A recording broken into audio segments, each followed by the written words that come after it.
Welcome to the video for problem 5.10 in Engineering 623.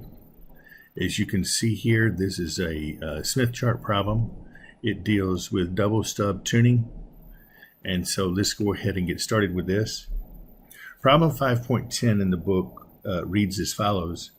Repeat problem 5.9 using a double stub tuner with short-circuited stubs and a 3 lambda over 8 spacing. Okay, so obviously we need to know about problem 5.9, which says design a double stub tuner using open circuited stubs with a lambda over 8 spacing to match a load admittance of y sub L equals 0.4 plus j 1.2 y naught. So in this particular problem, in 5.10, they wanted us to use 3 lambda over 8 spacing. So since d is equal to 3 lambda over 8, which is 0.375 lambda, our first step is to draw on the Smith chart the circle that represents the 1 plus jb circle rotated 0.375 lambda toward the load. And you can see here that that circle has been drawn. The second step is to locate the normalized admittance little y sub L on the chart. And since big Y sub L is equal to 0.4 plus j 1.2 y naught, then little y sub L is just 0.4 plus j 1.2. And this point is shown in red and labeled here y sub L near the top of the Smith chart. Step 3 is to determine the two possible values for the susceptance, and we will call those two possible values B1 and B1 prime, that will move YL to Y1 and Y1 prime, where Y1 and Y1 prime are points on the circle we drew in step 1. So if we go up here to the Smith chart and we move along the line that has a real part 0.4, we see that if we move in the counterclockwise direction, we first get y1, and if we continue, we get y1 prime.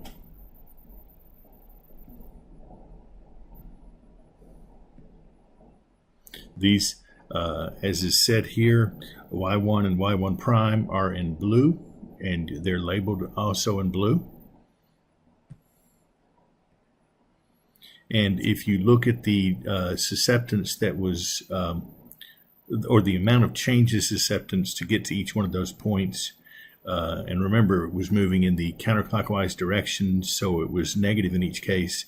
To get to y1, it was minus 1.41. To get to y1 prime, it was minus 3.01. Now, once you have those 2 points in blue, y1 and y1 prime, we're almost done with the problem. The next part is just to move along the SWR circle through y1, a distance 0.375 lambda back toward the generator now, to find y2, which is in green. So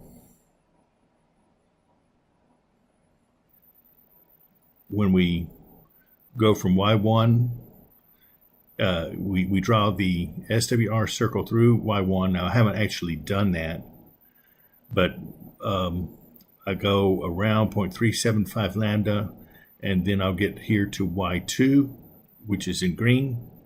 And likewise, I'm going to do the same thing for y1 prime. Draw the SWR circle through that. Again, I don't actually draw it. I just keep a constant radius from the center and move around 0.375 lambda, and I'll get to y2 prime.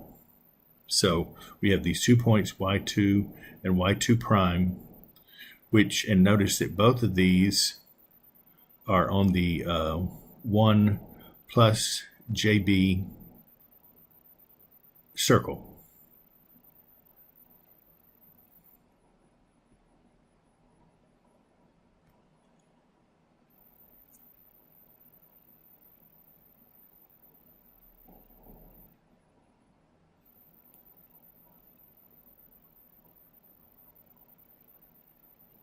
And of course, that happened, that was by design because y1 and y1 prime are on the rotated 1 plus JB circle. And since we rotated it 0.375 and now we're rotating back by 0.375, that's why y2 prime and y2 end up on the 1 plus JB circle.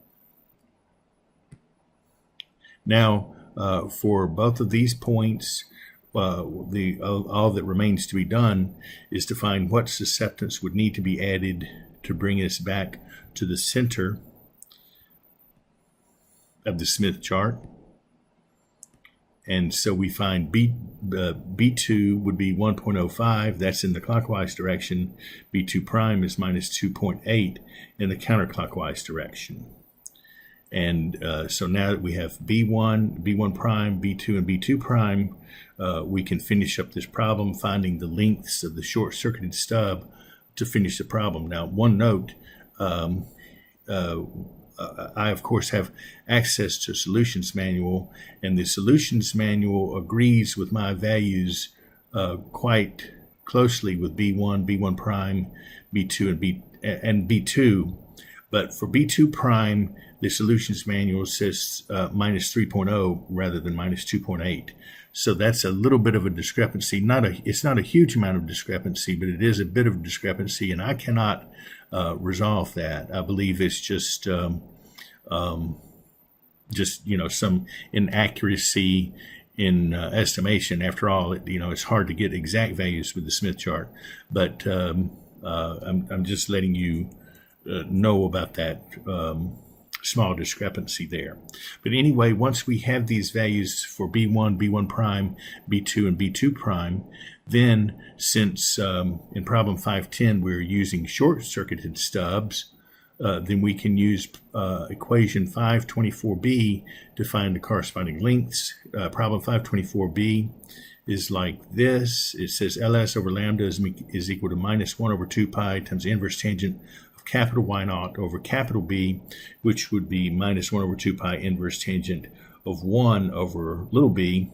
And so if we stick in our various values for little b, for B1, B1 prime, B2, B2 prime, then we get our two possible values for L1 would be 9.82 times 10 to the minus 2 lambda, or 5.1 times 10 to the minus 2 lambda. And the corresponding values for L2 would be, for the value of L2 corresponding to that first value of L1, if you plug it into the formula, it ends up being minus 0.121 lambda. So we add half lambda to that, and you get 0.379 lambda. That would be the value of L1 corresponding, this would be the value, 0.379 lambda would be the value of L2 corresponding to L1 equals 9.82 times 10 to the minus 2 lambda.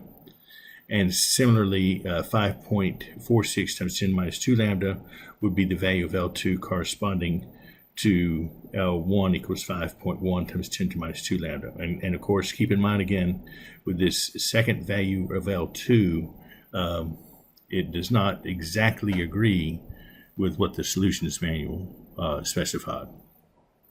But again, it's quite close. So so that's how we use the Smith chart. It's actually quite easy to use the Smith chart to calculate the lengths needed in the double stub tuning. So that completes problem 510.